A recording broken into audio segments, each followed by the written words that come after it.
Hello hi friends, ఈరోజు capsicum curry చేద్దాం. Pan ఎక్కువ వేస్తే ఆయిల్ అయిపోతుంది.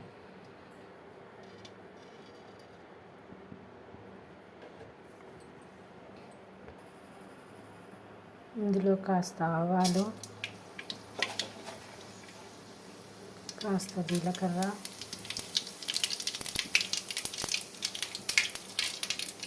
కరివేపాకు,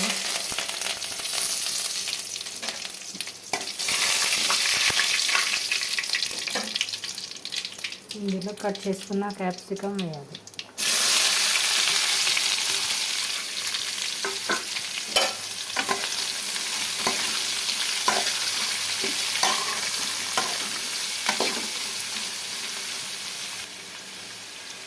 ఇప్పుడు కొంచెం పసుపు,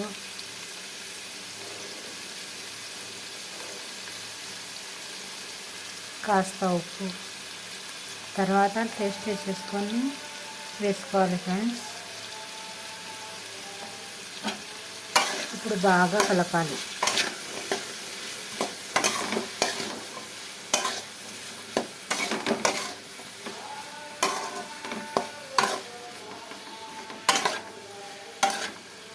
ఇందులో నీళ్ళు వేయకూడదు ఫ్రెండ్స్, అలాగనే నూనెలోనే వేయించుకోవాలి.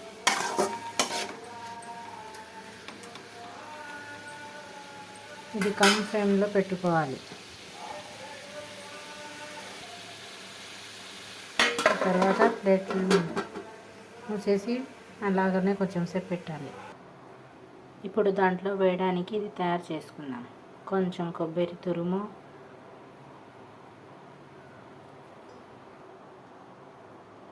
నాలుగు వెల్లుల్లి రెమ్మలు, ఇందులో కాస్త ఉప్పు, కొంచెం చాలు.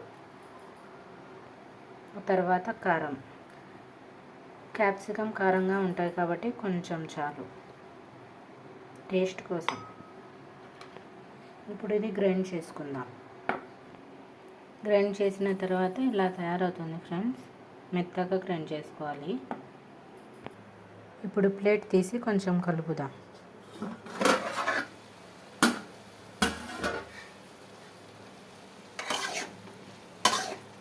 ఇది లో ఫ్లేమ్లోనే వండుకోవాలి. ఎక్కువ స్టవ్ ఆన్ చేస్తే కాలిపోతాయి. లో ఫ్లేమ్లో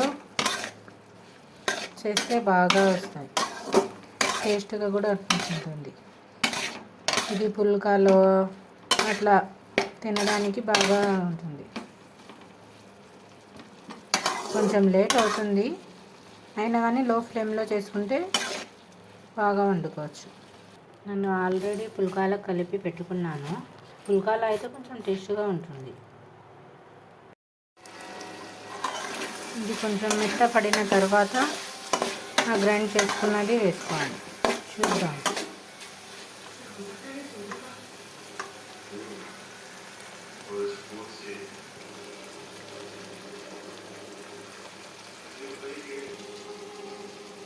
ఇప్పుడు వేద్దాం.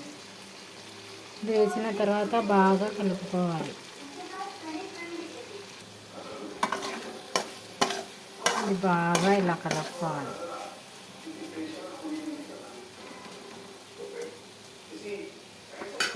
ఇప్పుడు లో ఫ్లేమ్లోనే పెట్టుకొని కొంచెం సేపు రన్ చేసి పెట్టుకుందాం. ఇప్పుడు కొంచెం ధనియాల పొడి వేద్దాం.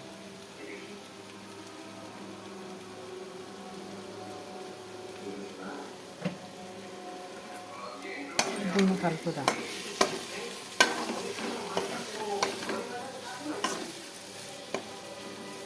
చూడండి, కమ్ ఫ్లేమ్లో అయితే కూడా ఎట్లా కింద పట్టుకుంటుందో. అందుకే కమ్ ఫ్లేమ్లో పెట్టుకోవాలి.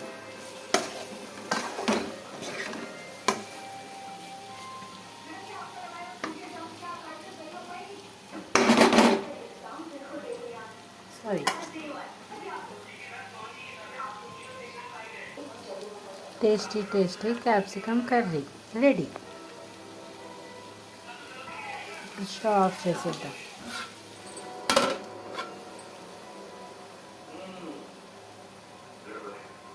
నచ్చితే ట్రై చేయండి. చాలా టేస్టీగా ఉంటుంది. Like and subscribe.